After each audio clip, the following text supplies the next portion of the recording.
안녕하십니까. 방금 소개받은 이명환입니다. 저는 인천대학교에서 학생들 가르치고요.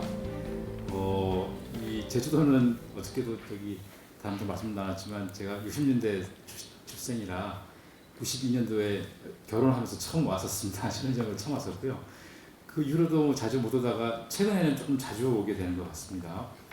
그래서 제가 오늘 말씀드릴 주제는 여기 제목에 있는 것처럼 농업재정 혁신과 제주 농정의 시범자치라는 제목인데요.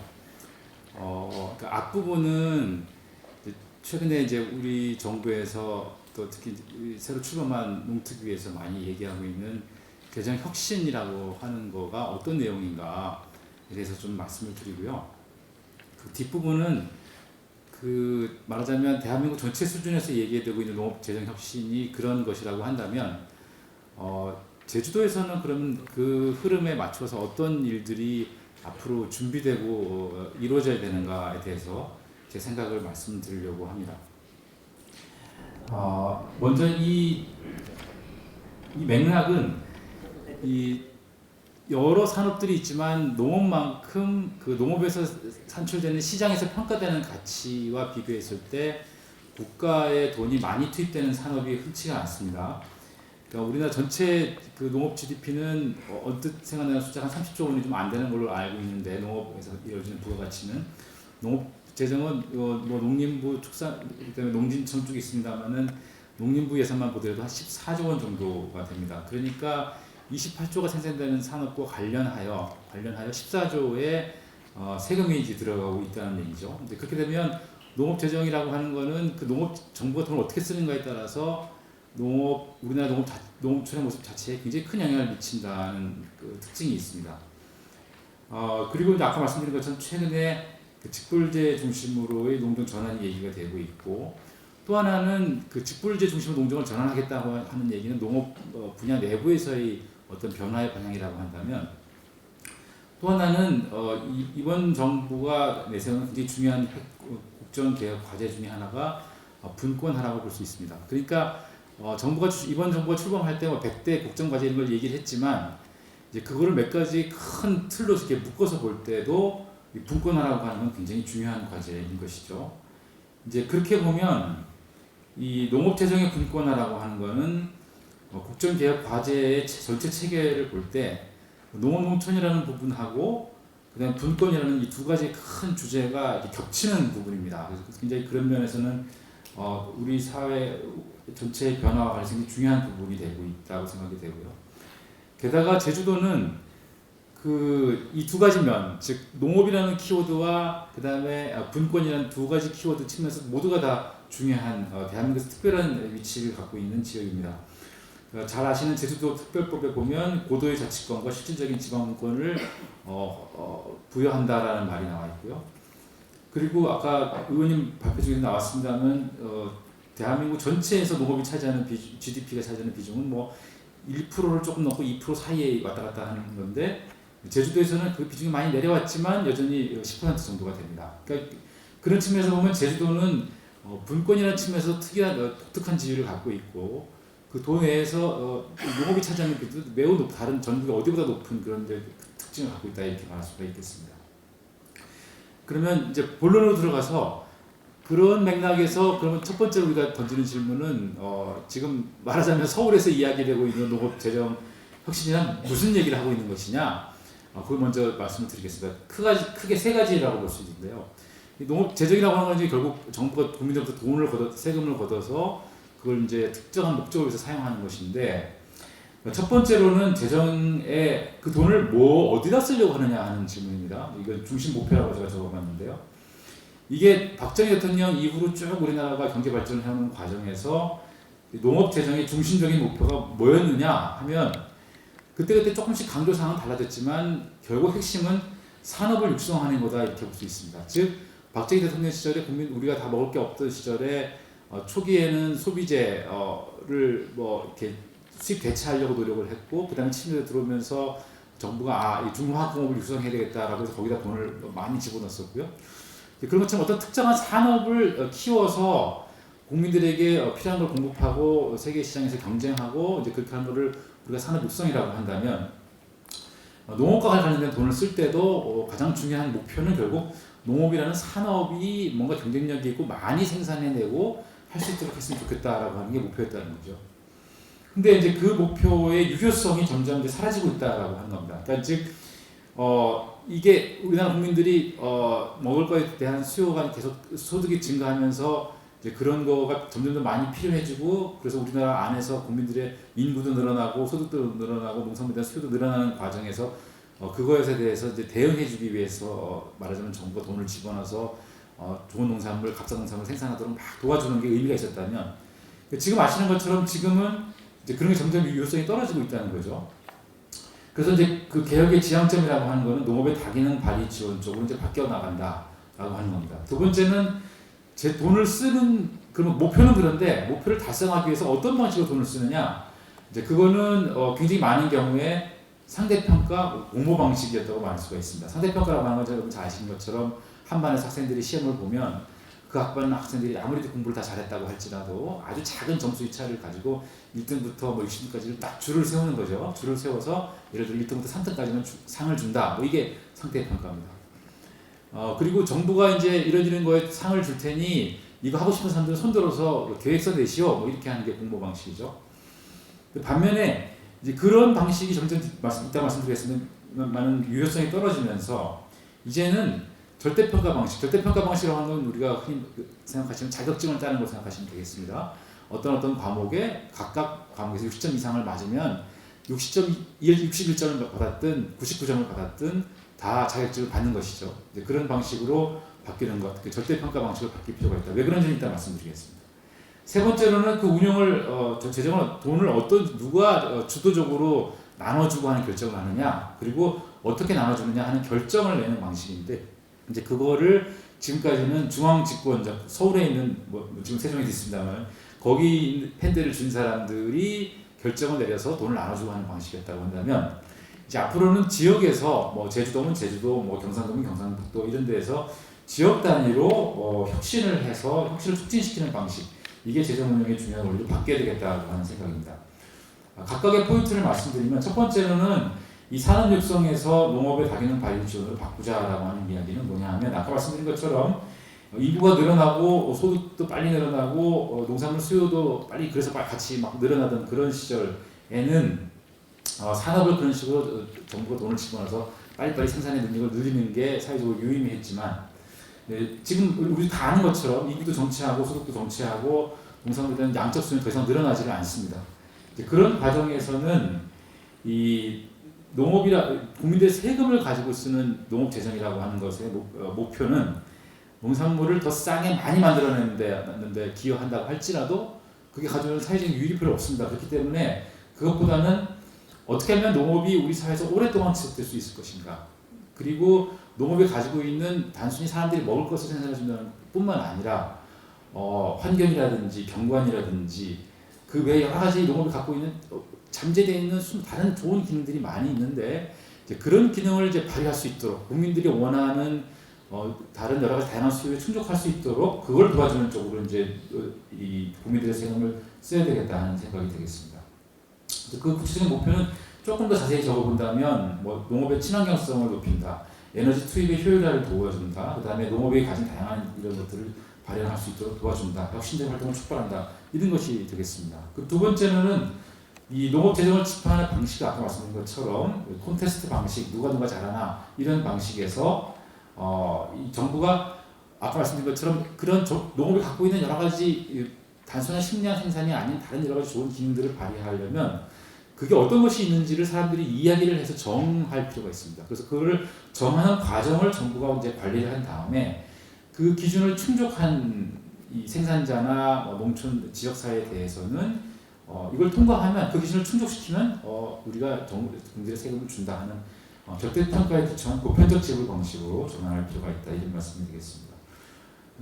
세 번째는 지역 혁신입니다. 왜냐하면 이 기존의 산업을 육성시키는 방식이었을 때는 그러면 우리나라 농업 생산자는 이런 모습이었으면 좋겠다. 경제 면적이 최소한 얼마가 되고 그다음에 소득을 얼마만큼 올리고 어떻게 판로를 어떻게 우리가 만들어주면 이렇게 농산물을 판매하고 이제 그런 모습들을 다 중앙정부가 세밀하게 설계를 해서 그래서 돈을 주는 방식이었다고 본다면, 이런 방식은 어떨 때 유효하냐 하면 이미 정형화된 성공 모델이 있고 가격을 싸게 만들면 생산성이 높으면 성공한다라고 하는 게 성립이 되고, 그 다음에 그거를 달성하기 위해서는 일단 규모를 늘리는 게 좋다. 뭐 이런 시기에는 정부가 그런 방식으로 돈을 나눠주는 게 효과가 있을 수 있었겠지만, 지금은 현장에 계신 분들이 잘 아시겠지만 어떤 정형화된 성공 모델이라는 게 존재하지 않고 대신 다양하게 여러 가지를 모색하는 게 중요해지고, 가격이 싼 게 중요한 게 아니라 물건을 많이 만드는 게 중요한 게 아니라 품질 차별화가 중요하고, 그렇기 때문에 여러 가지 농업의 활동들을 잘 결합하는 게 중요한 그런 시대로 바뀌어가고 있는 것 같습니다. 그렇기 때문에 거기에서는 이 재정이 동원되는 각종 정책을 어떻게 설계를 하고 누가 돈을 나눠주고 하는 것을 중앙정부 일변도에서 중앙, 광역 그리고 기초자치단체에서 재배치하는 작업이 중요해진다고 볼 수가 있겠습니다. 그렇게 되면 재정 분권을 한다고 하는 것은 무슨 뜻이냐? 첫 번째로는 정부가 돈을 쓰는 이 공익적인 분야에 대해서 어떤 분야는 중앙정부가 하고 어떤 분야는 지방정부가 하고 어떤 정부는 중앙과 지방이 서로 이야기해서 협력해서 할 것인가에 대해서 뭐 공무원들이 흔히 잘 쓰는 표현이니까 가르마를 잘 타는 게 중요한 것 같습니다. 그래서 제가 이제 시험 뭐 이렇게 한번 생각 아이디어 차원에서 적어본 건데요. 여기 있는 것처럼 식품, 농업, 농촌 뭐 이런 것이 농업 정책의 중요한 범위라고 한다면 그 안에서 조금 더 세분화된 정책 영역들을 제가 여기 적은 것처럼 생각을 하고, 그 중에서 어떤 것은 중앙정부가 확실히 책임을 지고 하고 돈도 중앙정부가 책임지고, 지방정부 살림도 힘든데 돈 내놔라 너 니네도 5대5로 하라 뭐 이렇게 하지 말고, 그건 중앙정부가 확실히 책임지고 돈도 중앙정부가 책임을 지는 파트가 있어야 될 거고요. 다른 파트 같은 경우는 지방이 주도한다. 지방이 주도한다는 뜻은 무엇을 할 것인가도 지방정부가 정하고 어떻게 할지도 정하고 돈도 지방정부가 부담을 하는 것이죠. 반면에 그렇게 두 가지로 딱 양단 간에 갈라지는 것이 아니고 중앙과 지방 사이 협의가 필요한 부분에서는 협의 구조를 만드는 일이 중요하게 되겠습니다. 특히 이제 이걸 함에 있어서는 세 가지가 서로 맞아야 된다고 생각하는데, 이 세 가지란 건 뭐냐? 첫 번째는 공익의 귀착입니다. 즉 여기다가 돈을 집어넣어서 이걸 하면 누가 혜택을 보느냐? 혜택 보는 사람이 주로 제주도 사람들이냐? 아니면 전국적이냐? 맞아, 이것이죠. 그래서 공익이 누구에게 귀착하는가를 봐야 되고요. 그 다음에 누가 돈을 내느냐를 봐야 됩니다. 중앙정부가 낼 건지 제주도가 낼 건지. 그리고 정책과 관련된 권한입니다. 그럼 그 돈을 구체적으로 어떻게 누구한테 줄 건지. 이 세 가지가 재정과 관련해서 중요한 질문들인데요. 그래서 가능하면 제주도에서 그 이익이 제주도에 미친다면 그거는 제주도 돈으로 하고 동시에 그것과 관련된 권한도 제주도가 갖고 이렇게 하자는 얘기입니다. 반면에 그 일이 제주도에서 벌어지긴 하지만 그 혜택은 전 국민이 노린다면 그 경우는 공익이 전체 대한민국 전체에 미치니까 돈도 중앙정부가 상당 부분 돈을 내는 게 맞고, 그렇다면 그 경우에는 이익은 중앙정부하고 중앙과 제주도에 같이 있으니까 그럼 정책을 어떻게 할 것인가에 대해서는 중앙정부와 제주도가 앉아서 같이 의논을 해서 해야 된다. 그런 논리가 되겠습니다. 그래서 공익의 규착과 재정의 분담과 정책과 관련된 권한, 이 세 가지가 서로 다 짝이 맞아야 될 거다. 이제 그런 말씀을 드릴 수가 있을 것 같습니다.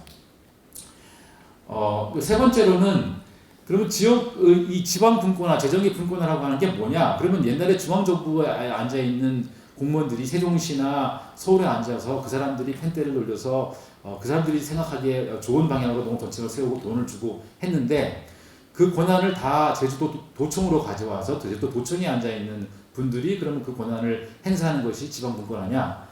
그건 아닌 것 같습니다. 그러니까 왜냐하면 즉 제주도청이 일종의 말하는 작은 서울 정부가 되는 것이 아니고 권한이 중앙에 있을 때는 할 수 없는 일이 있습니다. 그게 뭐냐 하면 현장에 있는 사람들과 이야기를 나누고 그리고 거기에 맞는 정책을 세밀하게 디자인하는 거죠. 이건 중앙정부에서 할 수가 없습니다. 반면에 그 권한을 나누어서 제주도청으로 가져오면 제주도청은 제주도 안에 있고 제주도 도민과 가깝게 이야기할 수 있고 제주도 생산자들과 얘기할 수 있고 소비자들과 얘기할 수 있습니다. 그렇기 때문에 그 경우에는 지역 안에 있는 여러 농업농촌 관련 주체들하고 이야기하면서 그 중앙 집권 때는 할 수 없었던 지역 특성에 맞는 여러 가지 정책을 만들고 협력해 나가는 것이 가능할 거다 이렇게 생각이 됩니다. 그래서 그런 거를 하는 게 정말로 지방 분권화일 것이다, 농업 재정 분권화일 것이다 그렇게 생각을 하고요. 이제 다만 이렇게 분권을 한다고 했을 때 이제 우려되는 점이 있을 수 있는데 그건 뭐냐면 첫 번째는 재정 일반에 대한 즉 그것이 농업인지 산업인지 복지인지 이걸 다 통틀어서 다 모든 권한이 다 제주도청으로 온다면 제주도청에 앉아 계신 분들 입장에서 보게 되면 경제 성장과 세수 이게 1차적으로 가장 중요한 거죠. 근데 여기에다만 신경을 쓸 경우에는 농업재정 자체의 절대적인 규모가 줄어들 가능성이 하나 있고요. 또 하나는 그런 일이 벌어지지 않는다 손 치더라도 농업 안에서 돈을 어디다 쓸 거냐라고 하는 걸 생각해 보면 제주도 안에서 농업 생산하시는 분들이 돈도 더 많이 벌고 뭐 그래서 세금도 많이 내시고 이제 그런 걸 생각하게 되면 제주도 안에 살고 있는 사람들이 필요로 하는 제주도 농촌의 농촌다움, 그다음에 환경에 미치는 영향, 그리고 제주도 밖에서 제주도로 오는 사람들이 기대하는 제주도에 대해서 기대하는 여러 가지 아름다움 뭐 이런 것들에 대해서 소홀하게 하게 될 가능성이 있다는 거죠. 그래서 이제 그런 것이 이제 우려라고 분권화가 우려라고 볼 수가 있겠습니다. 그래서 이 우려를 어떻게 극복할 수 있을 것이냐 하는 것을 뒤에서 좀 말씀을 드리도록 하겠습니다. 여기까지가 이제 말하자면 일반론으로서의 농업재정 개혁이 뭔가에 대해서 말씀을 드린 거고요. 이거를 제주도에 적용한다면 제주도는 뭘 어떻게 해야 될 것인가에 말씀을 드려본다고 하면 첫 번째로는 잘 아시겠습니다. 우리가 한 가지 알고 기억하고 지나가야 될 건 뭐냐면 제주도의 재정 여건이 어떤가 하는 겁니다. 재정 여건은 보통 재정 자립도와 재정 자주도라고 하는 두 가지 척도를 가지고 사람들이 이야기를 하는데 재정 자립도는 제주도가 직접 걷어들이는 세금, 중앙에 국고로 들어가지 않고 제주도가 바로 걷어들이는 세금, 그 약간의 세외 수입들이 있습니다만 그게 제주도가 쓰는 공적인 돈들 중에 몇 퍼센트를 충족하느냐 하는 겁니다. 이걸 보면 제주도는 이 시가 붙은 곳에 비해서는 좀 약하지만 가장 밑에가 노란 막대기가 제주도입니다. 너무 작아서 죄송합니다. 노란 막대기가 제주도인데요. 이 위쪽에 나오는 큰 것들은 뭐 서울, 뭐 부산, 뭐 이런 큰 도시들입니다. 그 큰 광역 시들이 다 지나가고 나오는 게 경기도하고 도들이 쭉 나오는데 이 도들 중에서는 경상남도 다음으로 높습니다. 그러니까 도라고 붙은 것 중에는 제주도가 그나마 세금을 상대적으로 많이 거두는 곳이다 이렇게 얘기할 수 있지만 절대적으로 보면은 뭐 굉장히 낮은 수준이죠. 36%밖에 안 되니까요. 그 다음에 이렇게 지방이 세금을 이제 걷는 힘이 약하니까 중앙정부가 일단 중앙으로 다 세금을 국민들로부터 큰 세금들을 걷어들인 다음에 여러 가지 공식에 따라서 나눠주는 돈들이 있습니다. 이제 그 돈을 이제 교부금이라고 부르는데 제주도 스스로 걷어들이는 세금하고 근데 중앙정부가 일반 국민들부터 다 걷어서 다시 나눠주는 돈이 있는데 그 두 가지를 나눠줄 때 중앙정부가 야, 이 돈은 니네가 일반적인 데 쓰고 뭐 어디 쓰라고 내가 아주 간섭은 내가 심하게 하지 않을게. 제주도를 위해서 써. 이렇게 주는 돈이죠. 그렇게 두 가지를 합치면 대략 그것을 우리가 재정 자주도라고 부르는데 그게 제주도가 쓰는 돈 중에 한 70% 정도가 됩니다. 70%인데 재밌는 거는 없는 살림이지만 세금하고 자체 이 수입만 보면 제주도가 도 중에서 좀 나은 편이었는데 이렇게 공식에 따라서 나눠주는 돈까지 다 같이 고려하면 제주도가 하위권으로 쳐져버립니다. 이 얘기는 무슨 얘기냐면 지금 정부가 돈을 나눠주는 이 공식 하에서 야 제주도 니네는 그래도 좀 먹고 살만하잖아 다른 데보다는. 그러니까 정부가 일반 국민한테 걷었다가 다시 나눠주는 돈 측면에서는 제주도가 말하자면 상대적으로 손해를 보고 있는 겁니다. 그래서 제주도 측면에서는 하위권에 지금 있다는 특징이 있습니다. 이게 이제 일반적인 전체적인 이야기였고요. 그 다음에 제주도 농업재정을 한번 들여다보겠습니다. 농업재정을 들여다보면 농업재정이 갖고 있는 거를 이제 표로 보여드리면 이 표가 되겠는데요. 이거는 돈을 어디다 쓰느냐 하는 얘기예요. 농업관에서 돈을 어디다 쓰고 있는가 하는 얘기입니다. 돈을 어디 쓰는가를 보면 전체 나라에서 오는 돈과 도에서 오는 돈을 다 합쳐서 농업 분야에서 쓰는 돈이 한 3,500억 원 정도가 됩니다. 그러니까 2019년 예산 기준으로 약간 통계 자료가 좀 다르지만 제가 이제 예산서를 보고 더하기를 쭉 해본 결과는 한 3,500억 원쯤 되는 것 같습니다.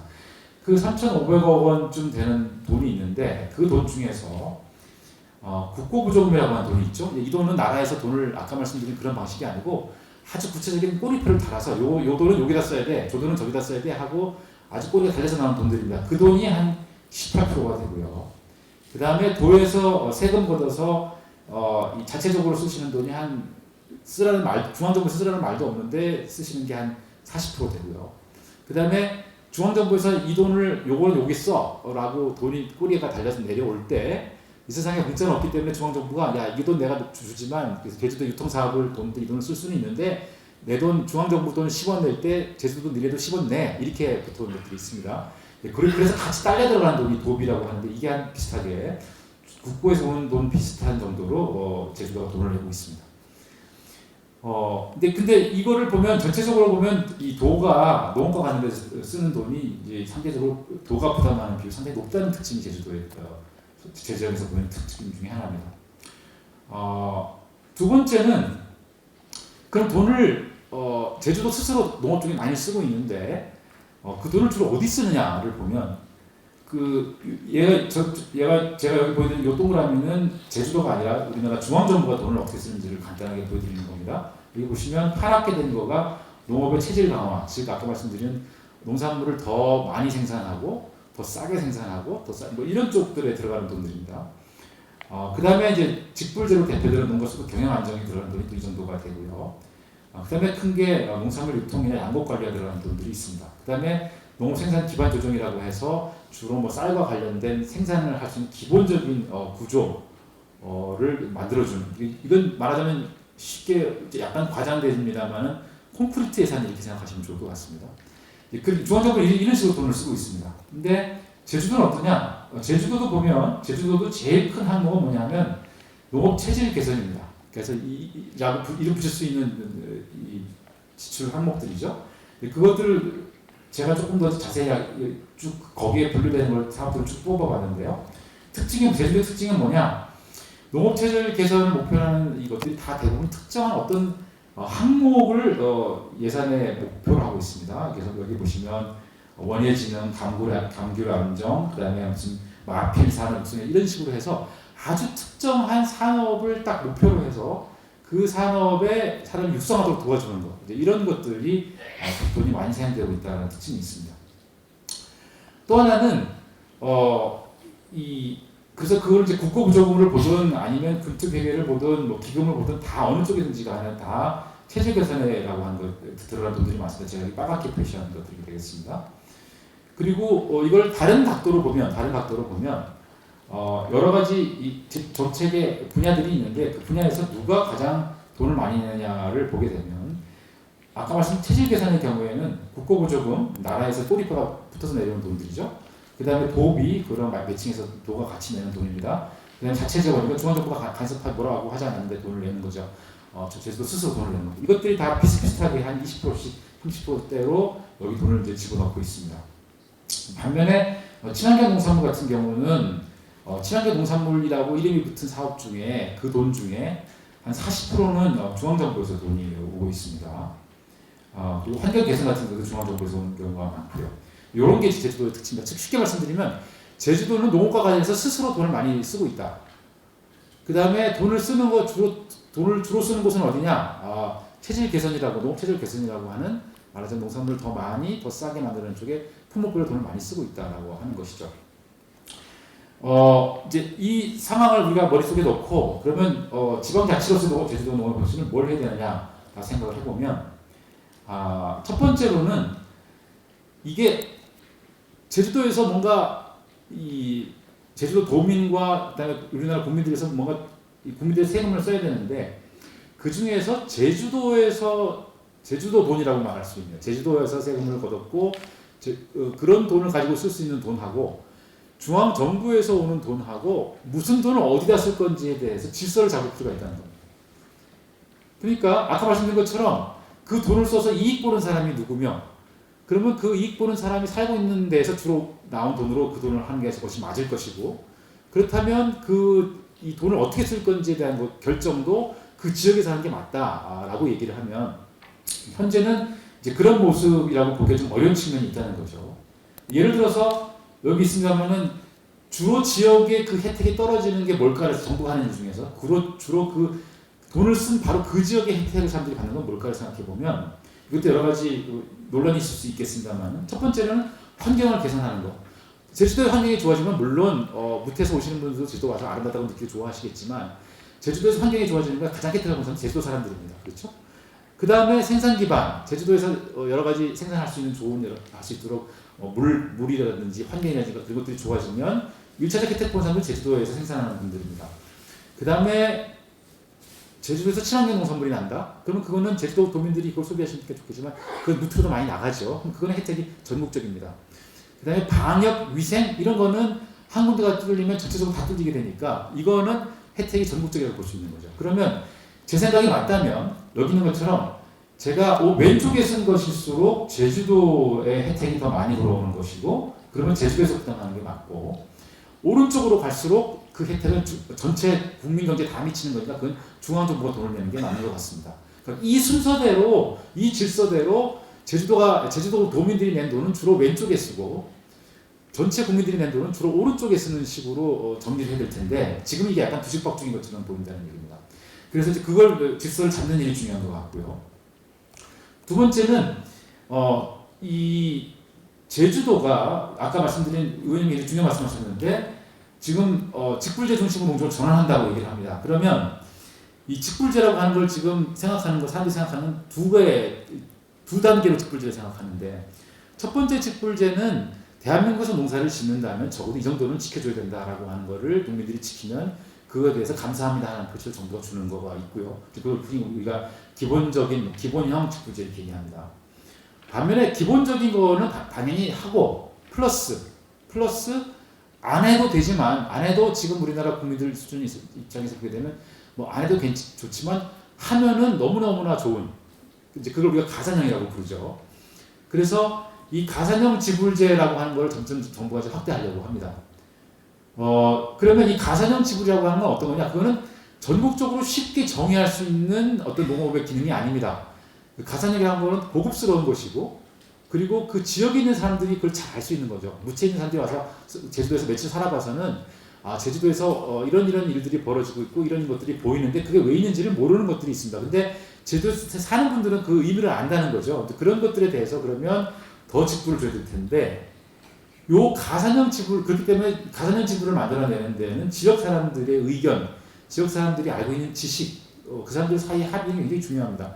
이제 그런 걸 하려고 하면 결국은 그런 것들을 살려내서 거기에다가 제주도만이 갖고 있는 어떤 이 제주도 농업 농촌만이 갖고 있는 좋은 점들을 더 살려낼 수 있도록 하는 거. 이제 그거에다가 돈을 이제 정부 제주도의 돈이 됐든 아니면 중앙정부의 돈이 됐든 이제 그거에다가 쓰는 것을 확대할 필요가 있다 이렇게 생각을 하고 있습니다.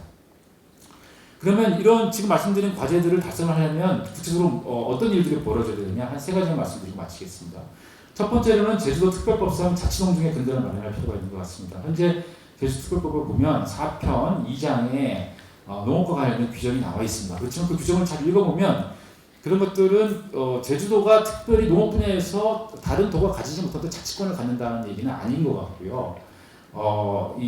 여러 가지 농지 농축 정책 분야에서 법률 적용에 대해서 특례를 인정해 준 것들이 대부분이고 제주도가 미래지향적으로 뭔가를 새롭게 설계하는 것과 관련된 자위권을 보장해 주는 것 같지는 않습니다. 그래서 이제 그것과 관련된 특례를 법적으로 마련하는 게 중요한 것 같고요. 두 번째로는 아까 말씀드린 특히 국고보조금, 즉 국가에서 꼬리표를 달아서 요거는 여기다 써라 라고 내려는 돈, 그 돈에는 보통 중앙정부가 비율을 명시해서 내가 10원을 내니 제주도도 10원을 내라 이렇게 붙는 것들이 대부분입니다.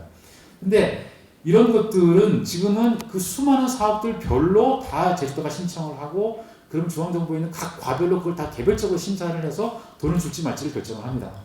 그러니까 이게 돈을 쓰는 구멍도 굉장히 많고요. 그러니까 각 구멍에서 돈이 나올지 안 나올지도 제주도 입장에서는 잘 알 수가 없습니다. 근데 이제 그거를 다 통으로 몰아서 정부가 이것에 대해서는 정부도 돈을 내겠다고 하시고 우리 제주도도 돈을 낼 용의가 있는데 그걸 다 뭐 몇백 개를 쪼개서 되느냐 마느냐 하지 말고 큰 틀에 놓고 제주도와 중앙정부가 앉아서 어떻게 돈을 나눌 것인지에 대해서 의논할 수 있는 그런 틀을 만들 필요가 있는 것 같습니다. 세 번째는 이 정책이라고 하는 것은 다 그렇습니다만은 정부가 오늘 이렇게 하겠다고 발표를 했을 때 정책이 효과가 있으려면 사람들이 그걸 믿을 수 있어야 됩니다. 근데 우리나라 정부의 예산이라고 하는 건 기본적으로 단년도 위주이기 때문에 2020년에 돈을 어떻게 쓸지에 대해서 정부가 한 말을 믿을 수가 있지만 그게 21년, 22년 가면서 어떻게 될지는 정확히 알 수가 없습니다. 그 공무원 스스로도 잘 모릅니다. 이제 그렇기 때문에 그것과 관련해서 단연도 중기농업대전 계획 체계를 만들 필요가 있을 것 같습니다. 그래서 이건 두 가지가 있는 것 같은데요. 하나는 그 아까 인용된 유영범 교수님께서 주관하셔서 만드신 제주도 농업발전 종합계획에 보면 2019년에서 2023년까지 3천억에서 5천억 200억 수준까지 농업재정을 늘리자라는 얘기가 나와 있습니다. 이건 총량에서 이야기입니다. 총량과 관련된 것들에 대해서 이 계획을 수립을 하고 그리고 그 계획을 내실하는 게 한 가지 중요한 것 같고요. 또 하나는 이거는 총량에 관한 이야기고 두 번째는 특히 중앙정부 돈이 필요한 부분. 중앙정부 돈이 필요한 부분에 관해서는 중앙정부와 아까 말씀드린 거버넌스 체계를 통해서 앞으로 적어도 한 3년 정도는 제주도는 중앙정부 돈을 이 정도 갖고 올 수 있고 여기 쓴다라고 하는 틀을 만들어 놓을 필요가 있는 것 같습니다. 끝으로는 그렇게 해서 펼친 제주도 자치농정의 정책 성과에 대해서 3년이 지나고 5년이 지나면 우리가 무엇을 가지고 그 효과가 있었는지 없었는지 평가할 수 있는 척도를 만들어 놓을 필요가 있는 것 같습니다. 특히 제주도의 경우에는 환경, 농촌 인구, 생활 이런 것들에 대해서 제주도에 계신 분들과 중앙정부가 서로 의논을 해서 야 우리가 이걸 이렇게 해서 앞으로 3년 동안 돈을 이렇게 쓸 계획을 해놓고 3년이 지나고 나면 그 돈이 잘 쓰였는지를 요런 척도를 가지고 평가를 하자라는 약속을 미리 이제 해놓을 필요가 있다는 생각이 되겠습니다. 그래서 끝으로 한 가지만 1분 정도 말씀드리고 마치면요. 이런 시스템을 만들어 나가는 데 있어서 참고할 만한 제도가 독일에 있는 연방주 공동임무 농업구조 개선이라고 하는 제도입니다. 이 제도는 독일 헌법에 명시되어 있고요. 1969년에 독일 헌법에 들어갔는데 이 독일에서는 기본적으로 연방국가이기 때문에 연방정부가 할 일과 주정부가 할 일이 딱 명확하게 구분이 되어 있습니다. 그런데 그 명확하게 연방정부는 연방정부 일을 하고 주정부는 주정부 일을 한다라고 하는 것의 예외가 헌법적으로 인정된 예외가 농업구조 개선입니다.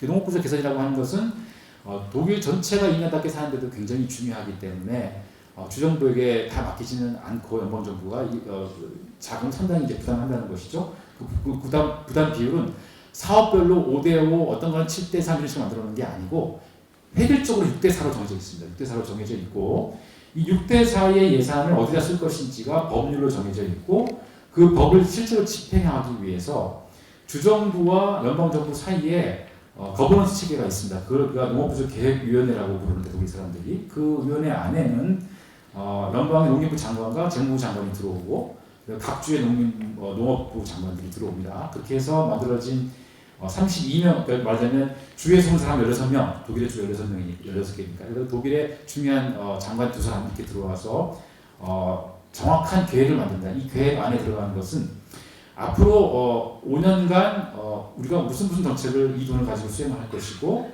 그것에 대해서 각 주는 어떤 주는 어디 돈을 쓸 거고 또 다른 주는 어디에 돈을 쓴다고 하는 것들을 명시를 합니다.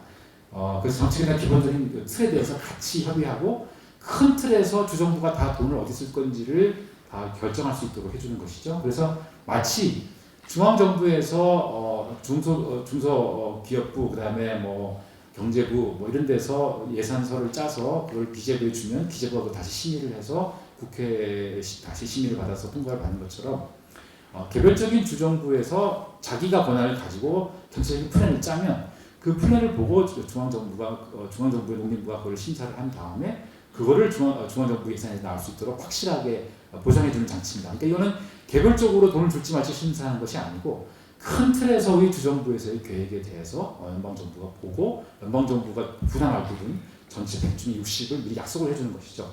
그런 시스템을 갖고 있습니다. 그래서 독일의 경우에는 정치 시스템이랑 많이 다르지만 제주도가 말하자면 연방제를 지향하는 분권의 가장 앞에 있는 지역이라고 저는 생각하기 때문에 그런 면에서 이런 모델을 참고해서 중앙정부가의 가버넌스 구조를 만들어 나가는 것이 앞으로 도움이 될 거라고 생각합니다. 감사합니다.